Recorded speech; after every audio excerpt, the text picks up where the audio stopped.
I can ask a great question just about trig functions in general. Kind of what are they? What do they do? And so we'll start with thinking about just right triangles. And that is a really terrible, shaky little triangle I just drew. So I'll try and draw something maybe a little bit better. So right triangles. Now there's a couple of things we know about right triangles. We know the ways that like all these angles are related to each other. In other words, we know that they must add to 180 degrees, right? So like, let's say this is 30 degrees. That's 90. So we know that that is 60 degrees, right? Because they add up to 180 altogether. So we know how to relate all the angles to each other in a right triangle. And then side lengths, if we have a right triangle, we know something about the side lengths as well. If that's a 3 and that's a 4, we know that this side squared plus this side squared equals that side squared. That Pythagorean theorem, right? So 3 squared plus 4 squared equals some length squared. We could do some algebra and figure out that that is a 5. So we know how to relate angles to each other. We know how to relate all the sides to each other. But then the question becomes, how do I relate the angles to the side lengths? So that is where trig comes in. So for example, if I think about just sine, that function sine. So sine itself is a machine. It's a function. And what sine does, if you think about this as a machine, it brings in an angle. And right now we can think about it, nested inside a right triangle. It brings in an angle. What it spits out is a ratio. And the ratio is about the side lengths. It's how the lengths in this triangle are related to each other. And, we use things like SOHCAHTOA. So sine is opposite over hypotenuse. So we could think of the opposite side over the hypotenuse. And like I said, it's a ratio. So now I'm not going to talk about the inner workings of sine, like what happens to the angle to turn it into that. And we kind of have a little black box in our calculator, or maybe if we had lookup tables that would give us that. So let's take this 30 degrees and we'll go sine of 30 degrees. So sine of 30 degrees, it spits out 0.5, 1/2, opposite over hypotenuse. So if I'm here, this is my opposite side, opposite, and this is my hypotenuse. So what that just told me, sine, input an angle, something happens to that angle, and it spits out 1/2, that ratio of opposite over hypotenuse. So in a 30, 60, 90 triangle, in this triangle, this opposite side over divided by that hypotenuse side has to be 1/2. So these have to be in a ratio of 1/2. In other words, like, if I have this 30 degrees, that's 1, that has to be a 2.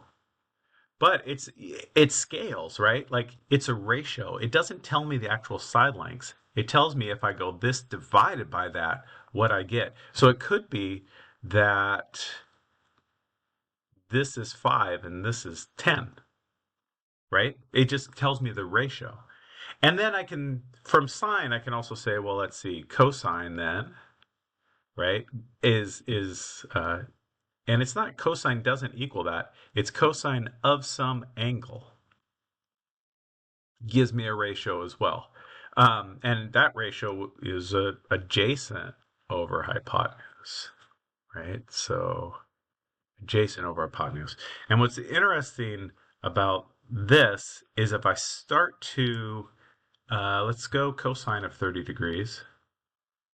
It's going to give me this fraction 0.866025. That's interesting. That's not like a nice, it's not like a nice even number for me. So let's say that's 1 and 2.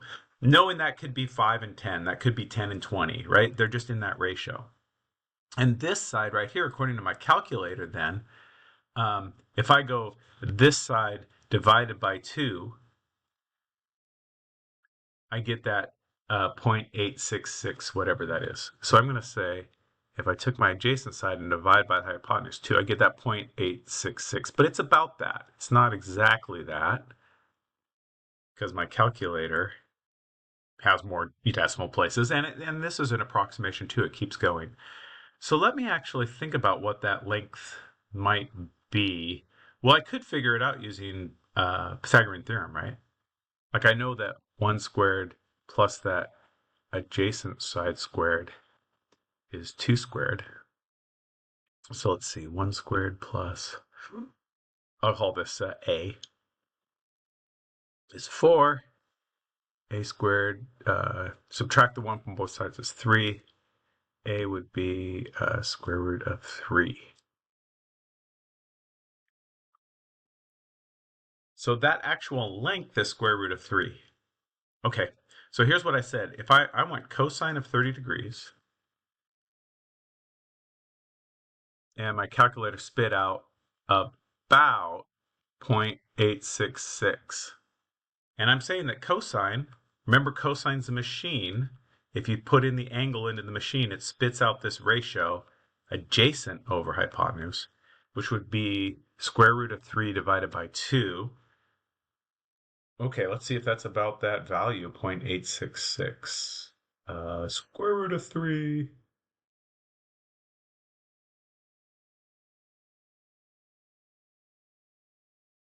Yeah, exactly. So these fractional values, or this root 3 over 2 that we're getting, remember that's a ratio. That is the ratio that these side lengths are in. And square root of 3, right? That's just a decimal number. I'm not going to go into radicals, but it's just like a length. And again, that's a ratio. So if this was 5 and this was 10, right? I could still have this 30, 60, 90. It's just a blown up version of that triangle, right? A similar triangle. This is 5 times bigger, so this would be 5 root 3. And the ratios will still reduce down to the root 3 over 2. Okay, so that's like just kind of basic triangle trig. We have sine, cosine, tangent. Think about it in the SOHCAHTOA setup. But now let's expand this. So let's have you like sit right here. This is you, the observer, an eyeball, and you're sitting in this spot. And let's say we have this big screen up here that you're looking at, and like something's projected up onto the screen or something like that. And you look up to the top of the screen like that. And so now what we have here is the height of the screen, right?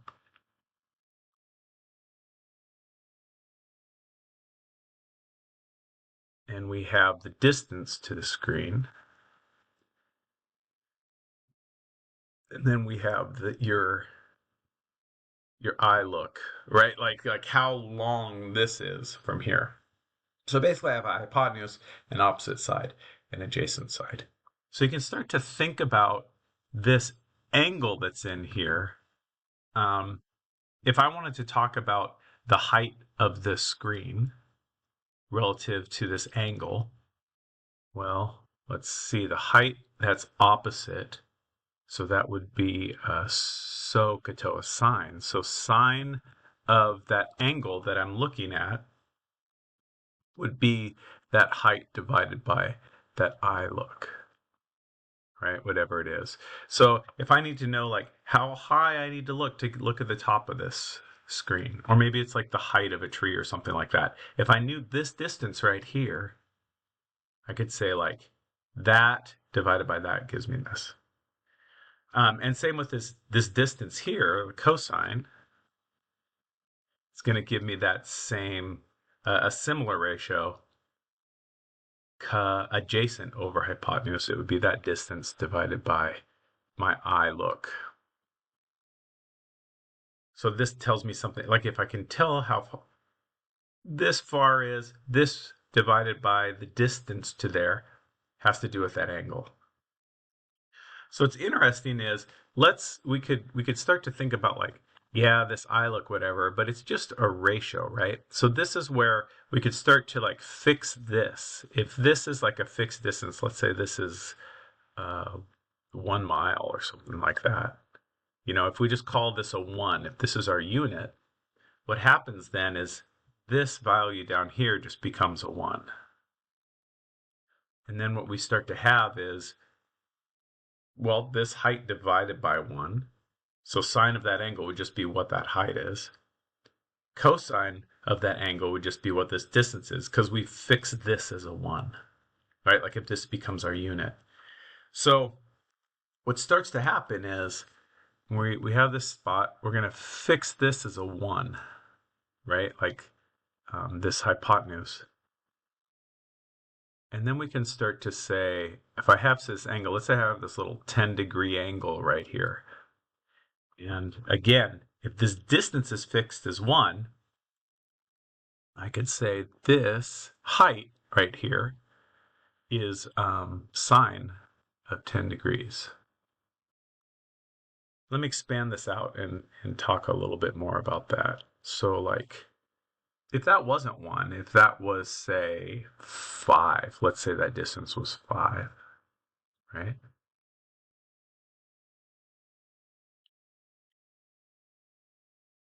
And I went sine of 10 degrees, I would still get this height divided by that distance, that hypotenuse, h divided by 5, which h divided by 5 is, if 5, if this distance is a 1, is that height right there. I'm just scaling it down. So now what we're going to do is we're going to start to fix this as 1, because we know these are just ratios. And then we can just say sine of 10 is just going to be that height right there. And cosine of it would be this width right here. But then we could say, well, what if I have 20 degrees instead of 10 degrees, right? So a little different rotation. Maybe I could change colors for that. This is still 1. Sine of 20 degrees is opposite over hypotenuse, which is a 1. So it's just the opposite side. So now this height is sine of 20 degrees, and this width is cosine of 20 degrees. So notice now what we do. If we normalize this, if we make this radius, or this hypotenuse, 1, we start to get all these different angles in here. Let's say we did 45 degrees. The height is 45, sine of 45, and the width is cosine of 45 degrees. And so fixing this radius now to 1 takes all these right triangles and it just scales them all up or down so that this is fixed, and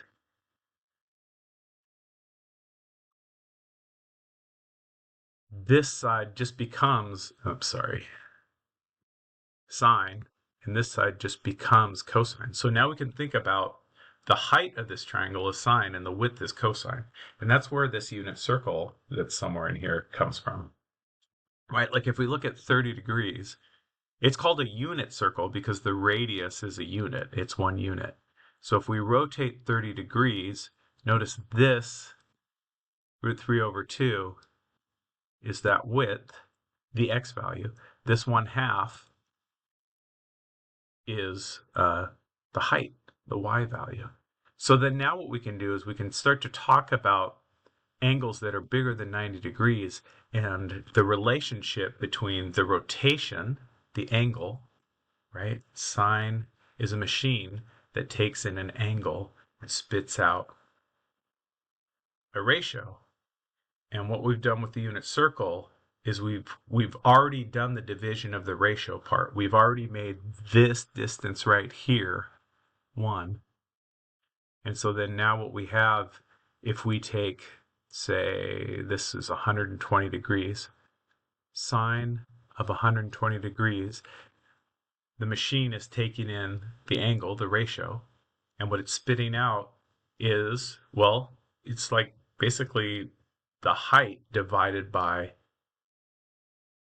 the hypotenuse, right? The opposite side over here divided by the hypotenuse.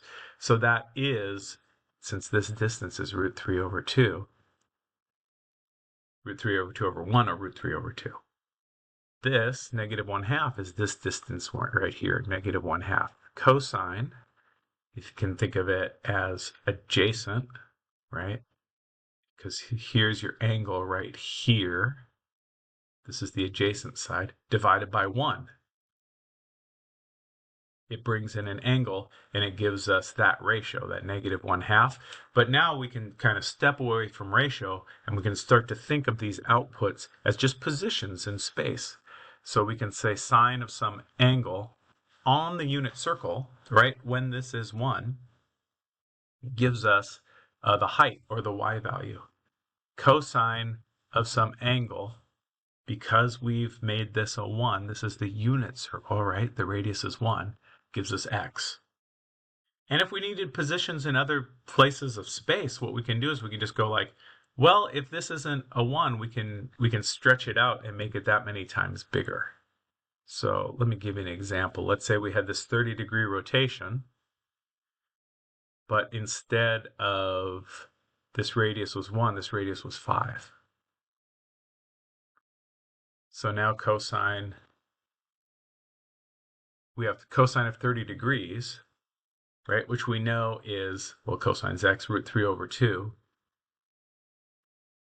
But if we make it 5 times bigger, it's just times 5. 5 root 3 over 2. So that's when we're getting into how the amplitude in the graph, when we're graphing y equals 5 cosine of x, something like that, right? Everything's 5 times bigger is what's going on. Okay, I hope that helps you think about what sine and cosine